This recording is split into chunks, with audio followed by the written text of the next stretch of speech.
Hello everyone, I'm Kati Shane Tabora, an industrial engineer by profession. And one of the reason po bakit ako nag-proceed dito sa OBA kasi nga kulang talaga yung sahod ko.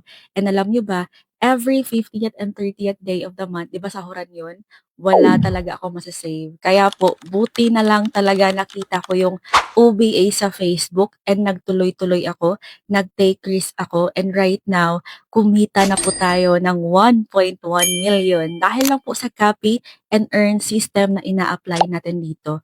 And I'm so grateful talaga sa OBA kasi po kahit hindi ako mateki sa social media, wala akong gaanong alam sa online, dahil po sa proven and tested system, mas napabilis po yung resulta ko dito, mas natulungan po ako dito, and I'd like to grab this opportunity to thank our OBA President, Coach Albert Jasma.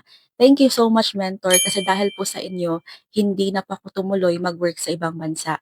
Thank you so much, Online Business Academy. Thank you so much, Coach Albert. God bless everyone.